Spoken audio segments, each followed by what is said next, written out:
being over. And every single person in this room, I don't know how far along you already are, but every person in this room, guaranteed, fact, can be a solar millionaire. For sure. Yeah. And I call them solar multimillionaire because once you make one, it's pretty easy to make the next one, the next one, the next one, the next one. Hardest one's the first one. Tell Brad. Yeah. Well, again, I used to be able to, again, I'll tell you some stories, right? People always say, well, what's your presentation? I don't have a presentation. Hey, I just talk. So I don't have anything planned. So if I start spinning off a direction, just say, hey, get back to what you were saying. Because a lot of times I'll say shit, but it'll remind me of other shit. And then next thing you know, it's an hour and a half later, and it's like, I didn't say anything. But I did bring a PowerPoint. Let me make sure it works.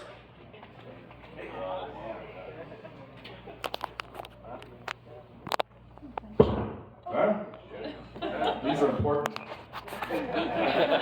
Without these, I don't know what to do. Just talk. No, I gotta have these. Slides? Anybody? There we are. Nope. Huh? There you go. All right, they're working. There's an explosion.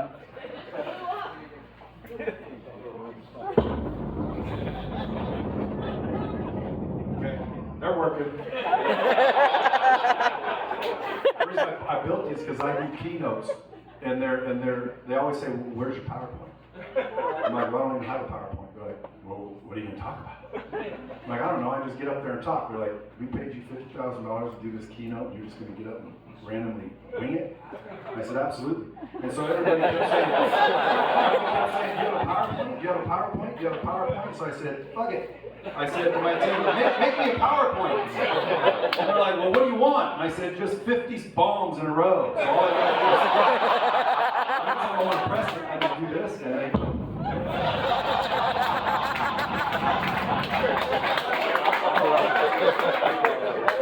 So the bottom line and the facts are simple, okay? I dropped out of high school at 16 years old. I told my dad I'd mow the lawn for like 2 weeks in a row, and I went home one day and I didn't mow the lawn. So he walked up and basically said, I thought I told you to mow the lawn. Now sometimes, a lot he drank. He was a drinker, but he was a drunk that functioned, if you know what I mean. Yes. There's probably a bunch of you in here like that. So he would drink a lot, and then sometimes he was happy, and sometimes he was pissed, and you could never like screw with him when he's pissed. So this was one of those days he was pissed. He said, "Thought I told you to mow the lawn." I said, "You did, but I forgot." He said, "You forgot?" I said, "Yeah." And his exact words, me and my buddy was down there. He looked at me and he goes, "I think you best hit the fucking road." And he looked at my friend and said, "You too, slick." So me and my friend took off, and I never went back at 16 years old. That made me think, well, as most 16-year-old kids, I make good decisions. I dropped out of high school thinking I'm going to go be a movie star in California, which almost did. That's another story. Anyway, dropped out of high school in the 11th grade, right? Everybody tells me I'm going to lose. Everybody tells me I'm not going to make it. Everybody tells me I'm going to end up in jail, which I did, but again, another story. Totally another story. But at one point in time, obviously I did something right, or I wouldn't have several, multi-million-dollar businesses and, millions of followers on the social media pages. So what I want to do is I was driving over here, I'm thinking, okay, what can I teach them? Well, number one fact I want you to understand, and again, if you're taking notes, write this down, because guys, you can all easily make multi-millions of dollars doing exactly what you're doing with the group you're exactly with right now. So if any of you quit or fail, go look in the mirror and blame yourself. Because I'm going to give you the exact roadmap to get there. It's the same thing I did, and it's the same thing, believe it or not, a lot of my buddies did that all have big companies. And everyone says, "Oh, you're so smart, you're so this." Listen, trace them back and see what they did. Because let me tell you real quick in a nutshell, how do you get anything you want in life? This is how you get anything. It doesn't matter even money, just anything. The first thing you got to do is figure out what that is. Because most people never do. It's very difficult, believe it or not. Most people think, well, that's the easy part. I want to be rich. No. Specifically what it is that you actually want in life. What is success to you? Not to me, not to society, but to yourself. Because a lot of people don't do that. I always walk up and say, hey, what does success look like to you? You know what people do? Try me. Do it for a week and see what they say. Walk up to people you know and say, hey, what does success look like to you? And the first thing they do is go. And I'm always thinking, what are you doing? They're like, well, I'm thinking. I said, welcome to the club. About time. How are you out looking for success? You don't even know what it looks like. And a lot of people don't, because we haven't taken the time. I'm guilty of it. I didn't take the time to figure out what success looked like. So believe it or not, a lot of people think that's difficult. Or a lot of people think that's easy, but that's the difficult one. It's hard figuring out truly what you want. You got to bar out all the noise from everybody else, your mom, your dad, your brother, your cousin. Everybody wants to tell you what's cool, what's not cool. You literally got to block all that out and say, what do I want? Okay? First rule. Second thing is you figure out how to do it. Now again, most people go, well, duh. But I'm going to tell you how to do it. It's real simple. Find someone who already did it. There it is. Yeah. It's not rocket science, guys. You figure out what you want. Then you find someone who already did it, who's already there, who's already got it, who's already achieved it. Right? That's it. And then number 3, do what they did. Do the work. And this is where a lot of people stop. Because they don't actually want to do the work. They just want to run the mouth and look like they want it. But when you have to get up and go knock on doors and be embarrassed and look like a dick and study and be laughed at and ridiculed, most people put that hand down real quick. And they just, claim they want it, but they don't actually want it. So the first thing I tell you to do, if you really want to make this thing the last thing you do, because how many people are tired of thinking, I'm going to try this, I'm going to try that, I'm going to try this. Now, come on, guys. This is all you need, I guarantee you. I went a long time looking for the right industry. And the reason why is, again, I'm trying to show people how to get out of the rat race. The rat race is, terrible. You know how much money you need to get out of the rat race? Minimum? I say $300,000 to $500,000 a year, minimum. Or you're just in the rat race. And a lot of people are like, the gap is widening. They're like, Brad, what do you think about the gap? I'm like, dude, it's getting bigger. You're either getting richer or you're getting poorer. And let me tell you something, the divide is speeding up. And people say, well, Brad, what do you say to the people on the poor side? And I say it every time, fucking jump. Get your ass over here, trust me. Much better side. Now people are going to say, oh, well, you didn't graduate, you're whatever. Okay, you got to focus. That's the number one thing I did, and I didn't know it. Focus. You have to focus. It's real simple. The shit you focus on grows. But you have to focus, and you have to be mindful of focusing. I remember one time, it was November 25th, 1976.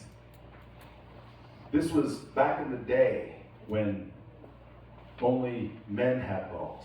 I'm telling you, some of you, it was a good time. My dad and I are driving to the mall. I'm in the back of the car, no seatbelt because I'm a rebel. We're driving along, we see a commotion over at the hotel. My dad rolls down his window, asks somebody, hey, what's going on? They said, Elvis is here. For some of you guys, Elvis was a big rock star. Kind of like Justin Bieber now. No, I know. So Elvis apparently is in the hotel. So my dad looks around and he says, hey, do you want to meet Elvis? I said, absolutely. We jump out of the car, we walk in. And all you see are just massive amounts of people in velvet robes and security guards holding them back. And everybody's screaming and trying to get past the ropes.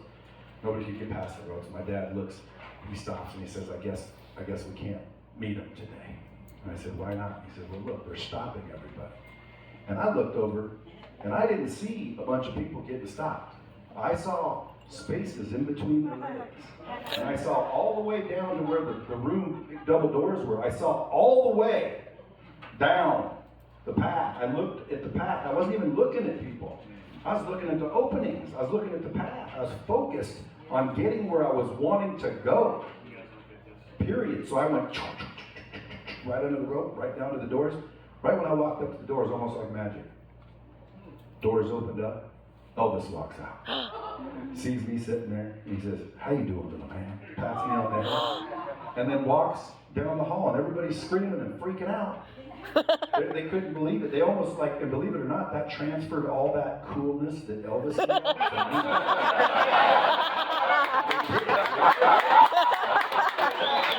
Because I didn't follow Elvis like I should have, but I started walking back to my dad, who was in the crowd being stopped, and everybody's wanting to touch me, and oh my God, you're touching Elvis.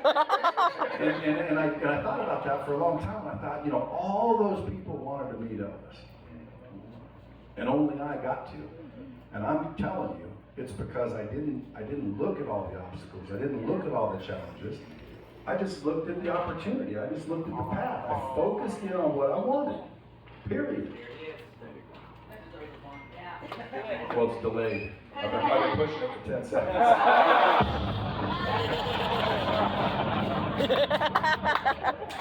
No, so you got to focus, guys. That's number one thing. Focus. It's so easy to get, distracted. You have a couple of bad days, couple of bad months, and all of a sudden, boo-hoo-hoo, this ain't working, this ain't what you thought it was going to be. Dave lied. Caesar's a dick. All these reasons and excuses as to why you can't do it. And I'm telling you right now, figure out what it is that you want, focus on it, and go after it with the same belief as I did as a kid. And when it's a kid, it's easy, right? When you get a little older, it's not as easy anymore. And the reason why is because everyone already convinced you that you can't. As a little kid, you haven't heard that enough, so you just think you can do anything. I used to think I could fly. I'd get new shoes and I'd run faster. Anybody ever have shoes that make you run faster? Yeah. So, yeah. So just write that down, focus, and now you know what I mean, like focus. Don't let shit stop you. Don't let rules and all the nonsense stop you. Figure out how to get around all the nonsense and get to where you're going. Does that make sense? Yeah. Okay, now, the next thing I want you to do is remember to treat it like a job. Because a lot of people don't realize that you're in business. This is a business, but you want to treat it like a job. Okay? I had a company called Lightspeed VT. Okay? It's doing millions and millions of dollars now. But back in the day, it wasn't doing millions and millions of dollars. I started it like 4 or 5 years later. I couldn't make payroll. I was going to have to shut it down. So I quit running the business, and I went and got a job. And I told my buddy, I'll run the dealership for one year, and the only reason I did it was so I could feed my company. So I was making, $30,000, $40,000 a month at the car dealership, and then I'd just pay the bills at the office, so it'd stay open and people wouldn't quit. Now, to me, after I funded it for a year and kept it alive, I told the guy I'd only work there 1 year. So I finally decided during that year, like, why didn't I operate like this when it was my business? See, when it's our business, dude, you can sleep in, you can do whatever you want. You ain't got freaking, Dave up there every day going, where you at? Do you? Maybe you do. But a lot of times, in situations like this, dude, listen, ain't nobody bringing your phone and checking you and seeing how long you stay on vacation and seeing how you're doing things. They're supporting you and they're, encouraging you and they're training you and you're giving the tools, but you have to be the one that holds yourself accountable. And a lot of times when we're in a situation like this, we don't. I didn't. Almost cost me my business. My business didn't go anywhere because I was the boss. The choices were mine. You know what I mean? Yeah. I got to decide. And guess what? I wasn't making the right decisions. I was being a little bitch. I'd get up. If I had a good night out the night before, maybe I wanted to hang out and spend more time doing whatever I was doing the night before. Hanging out, or whatever the case was. And so I'd say, oh, I don't need to go to work. I don't need to do this. Or, I'd knock on a few doors, get a few, because I was selling to dealerships at that time. I'd knock on a few doors. A few dealers would tell me to go, put my head in the sand. And so it jumped my mindset. So now I'd be like, well, shit, I'll start calling people tomorrow. Let's go get a beer. And dude, believe it or not, it almost put me out of business. So don't do that to yourselves right now. You have to understand, this is an opportunity. It is a business. You are a business person. But you got to treat it like a job. What happens if you don't go to work? Fired. Get your ass fired.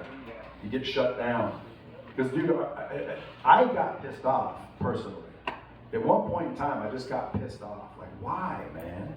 Why can't I do the right thing? Because in reality, it all boils down to choices. It's the choices we make that determine the road we take. Point blank, period. You're making the choice not to make, and believe it or not, it sounds stupid, but you're making the choice not to make $1 million a year, $5 million a year. You're making a choice to do that. How? Because instead of trying to figure out, you know, what do I need to do, what do I need to do, what do I need to do, start thinking of who do I need to be? That's the difference. Who do I need to be? And a lot of times people are in a situation that, I ain't only been speaking 4 minutes, dude. Like that says I got like 2 hours left. I know that's right. I've been talking for what, an hour? Yeah. But ultimately, you know, we have to become, right? We have to become the person that does that, that has that. So you got to ask yourself, what does the person do that has a $10 million solar business? Let's say 10 million is where you want it to be.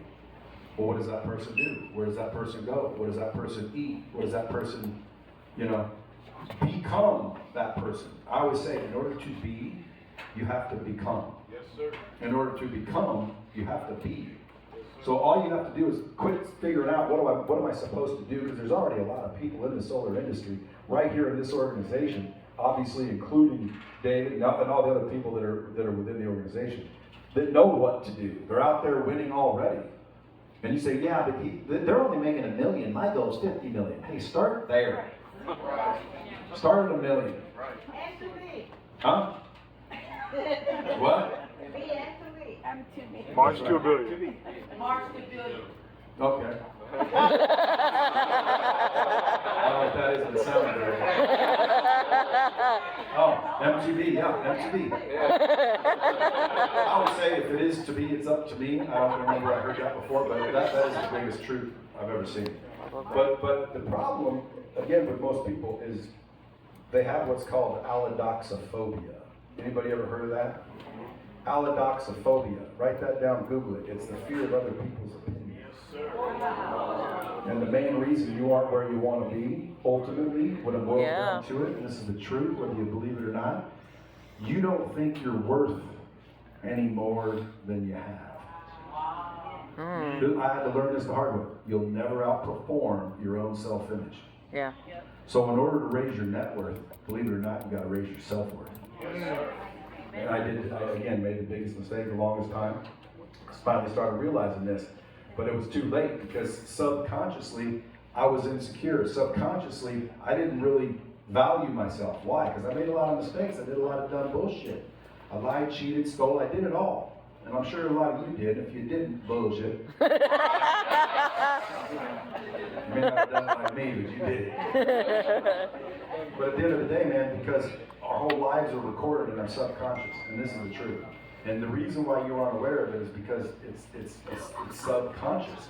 So if you just think of that word, below awareness, you're not aware that you don't like yourself, but you don't in reality. And people always say, well, how can you tell? Go look in your bank account. Take your shirt off and look in the mirror. Ouch. Uh-huh. Look around your life and see how happy you are in all the relationships and all the situations. If you're freaking ecstatic, dude, then I'm not talking to you. But if you're like, damn, I wish I had more money. Damn, I wish I had better relationships. Damn, I wish I was in killer shape. Damn, I wish I was going on vacation. Then you're guilty like I was. And you literally will never, ever, ever break that until you break that. You gotta raise your self-worth. So what I did, and again, this probably worked for you, I call them, there's 6 things I did. The first thing I did, just like any relationship, you get in a fight with somebody that you care about, you call them names, whatever you did to it, doesn't matter. Let's say you want to repair that relationship. What's the first thing you do? I'm sorry. You apologize. Believe it or not, but this time you apologize to yourself. You walk into a mirror, look in the mirror, and just say, man, I apologize. Most people say, well, that's dumb. Hey.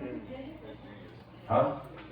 You got to do it, folks. This is what I did, and I'm telling you, I used to have nothing. I used to be in the same boat a lot of people, and when this shit happened, You know, that's when money started pouring in. That's when relationships, opportunities, it all started this way. But I forgave myself. I gave myself permission to forgive all the things I did. And I just said, you know, if Jesus, which ain't his name, by the way, if Jesus can forgive me, well, then I can forgive me, right? Because he's more powerful than I am. So I just use that, and I'm like, okay, boom, forgive myself. That's just wiping the slate clean. By the way, for those of you who don't know, his name was Yahshua. Just so you know. Now, that's another story, but it is true. So I forgave myself. Then the second thing I did is I committed to do what I said I'm going to do from that point forward. I was literally almost in tears. And I told myself, from now on, when I say I'm going to do something, I'm going to do it. Period. No matter what. Which is why I became very careful as to what I said. See, a lot of times, man, I'm telling you, it's not the things you're saying yes to that's screwing you. It's the things you're not saying no to. So you got to learn to say no. Why? Well, because you're going to do it. If you say you're going to start a diet Monday and you don't, chips away. Chips away. Even if it's minor, it's like no big deal. I'll start Tuesday. I've done that a million times, by the way. Quit is easy. I do it all the time. But at the end of the day, man, you start figuring this out and you go, okay, listen, I'm going to commit. I'm going to do whatever it is I say I'm going to do.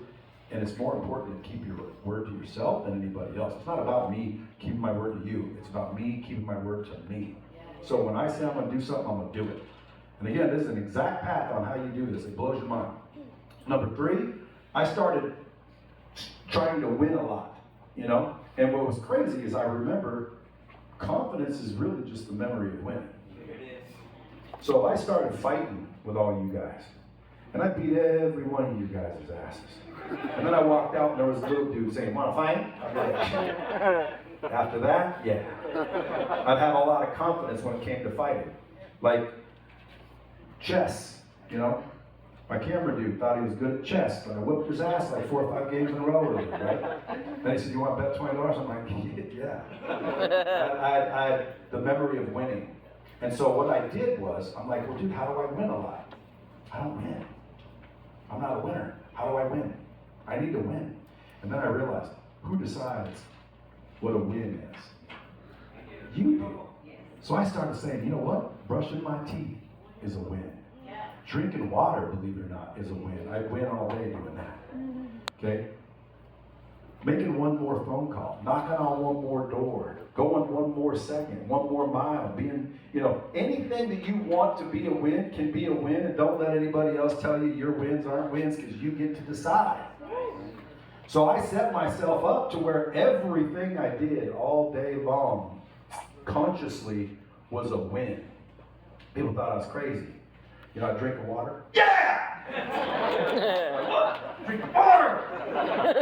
Dude, that's a win! And I started, and believe it or not, you start believing it, actually.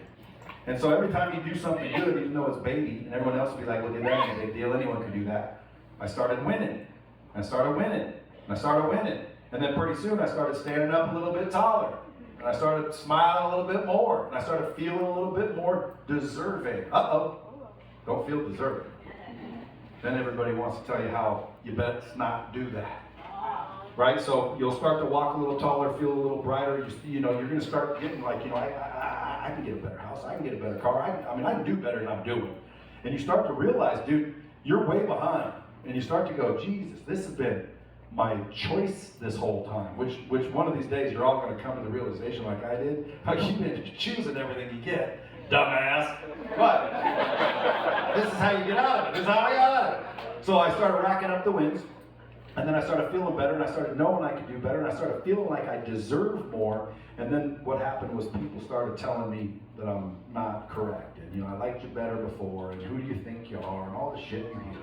And sometimes it's from people you love, wife, spouse. So I said, well, what if it's your wife? Divorce her. I'm just joking. But you got to shut her out. Okay? My wife told me when I started social media, it's fucking dumb. Now, you know, millions of followers later, which make me tons of dough. When she wants like a Birkin bag, I go, that's fucking dumb. Wants a $50,000 purse. That's stupid. But it's the social media that's allowing me to get her that. So, step 4 is make sure that anybody that talks shit, you eliminate them. You got to cut out all negativity, including yourself. Because that's the baddest of them all. How many people sit there and doubt yourself all the time? You know, you talk shit about yourself all the time. You got to stop that shit. It is, I'm telling you, man, the tongue is more dangerous than you believe. When you're spitting poison at somebody, you're emitting poison that comes right back at you. Okay? I don't know if you guys ever heard the 4 agreements, but I suggest everybody go get that book and read it more and more and more and more and more. The 4 agreements, dude. Be impeccable with your word. Quit talking shit and quit allowing shit to be talked. See what I'm saying? I'm telling you, it's powerful. And what will happen is, you know, you'll start getting a little lonely, and you know, you might have to lose the old high school buddy. I don't have any high school buddies anymore. They're all still back chewing Copenhagen with fucking 3 missing teeth. Looks like they got a mouthful of Indian corn. You know? They do. They got so many teeth in this, and it looks like their tongue's in jail. But I cut them out, and I don't care. You know why I didn't care? Because I started feeling like I deserved more. And so before I wouldn't have done it. Why? Well, because without you, dude, there is no me. Remember, we're buddies. We've been buddies for a long time.